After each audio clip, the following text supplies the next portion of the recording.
Lionel Bélanger, bonjour. Bonjour. Vous êtes maître de conférence et coordinateur pédagogique des programmes négociation à HEC Paris.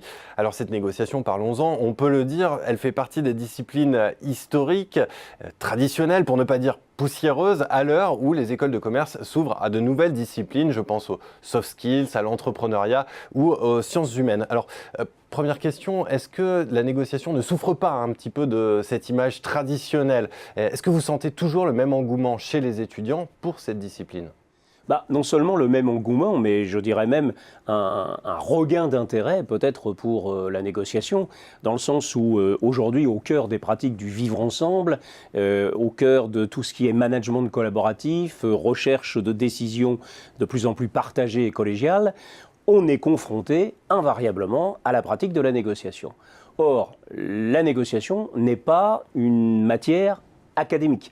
Autrement dit, aujourd'hui, dans l'université, dans les grandes écoles même, il y a des sensibilisations à la négociation, bien sûr, mais guère plus. Autrement dit, pratiquement tous nos participants sont autodidactes en matière de négociation. Et nous sommes tous autodidactes en matière de négociation. On a appris sur le tas. Alors, ça n'est pas mauvais forcément d'être autodidacte. On tire des enseignements, on progresse plus ou moins rapidement.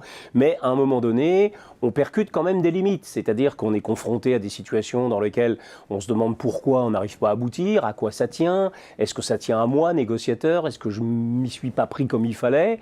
Donc, il y a une réelle interrogation. D'où un succès incontestable des formations courtes à la négociation pour des gens alors qui sont ou bien chefs de projet, managers, pas forcément dans les relations commerciales uniquement d'ailleurs, puisque au sein de l'entreprise, et pas mal de gens le disent souvent, la négociation en interne est parfois plus difficile que la négociation avec l'extérieur.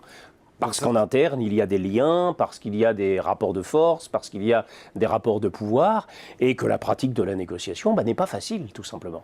On pourrait même dire que la négociation, son importance se renforce face aux tendances actuelles dans l'entreprise. Je pense à l'organisation plus horizontale, par exemple. Les modes collaboratifs. Tout à fait. L'organisation horizontale, le management par projet.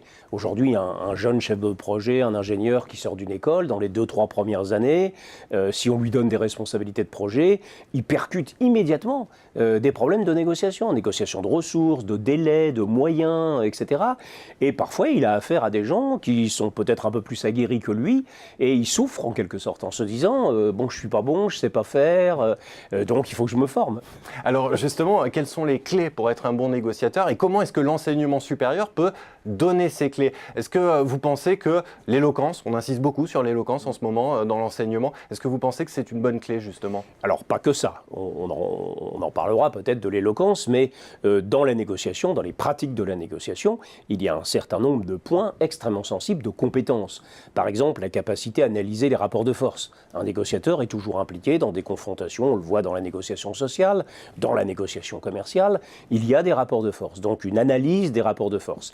La gestion de la marge de manœuvre. Tout négociateur vient avec une marge de manœuvre. C'est-à-dire qu'il va apprendre à gérer ses concessions, ses contreparties, pas trop consommer de marge de manœuvre, à quel moment faire une concession, quel est l'intérêt d'une contrepartie, quelle est la différence d'ailleurs au passage entre une concession et une contrepartie. Autant de choses qui s'apprennent et qui constituent véritablement une matière pour le négociateur. Par ailleurs, la négociation aussi n'échappe pas à des aspects psychologiques. Il y a des éléments de comportement, la qualité d'écoute, la capacité d'assertivité, faire preuve d'ouverture, faire preuve de fermeté, sont des dispositions psychologiques pour le négociateur. Bon, ça ne nous tombe pas dessus comme ça. Il y a des gens qui découvrent qu'en matière de qualité d'écoute, par exemple, c'est pas extraordinaire, donc il y a des progrès à faire. On s'aperçoit aussi pour le négociateur que, et Talleyrand l'avait souligné, on fait plus avancer une négociation avec une bonne question qu'avec un bon argument. Le savoir questionner, par exemple. La consultation, on a vu dans certaines épreuves récentes de négociation sociale, le procès qui était fait à des protagonistes de la négociation qui savent mal consulter, qui ont une conception de la négociation incontestablement faussée par l'idée qu'ils se font de qu'est-ce que ça veut dire consulter. Écouter, questionner, interroger, valider ce que dit l'interlocuteur, ne pas forcément être d'accord avec lui, mais tenir compte de sa position. C'est une vraie interaction, la négociation. C'est le rapport à l'autre. C'est pas chercher à avoir raison tout seul, négocier. C'est obtenir l'accord de l'autre. D'où l'intérêt de se former à la négociation, donc qui est plus que jamais d'actualité. Merci Absolument. beaucoup, Lionel Bélanger. Merci. Merci.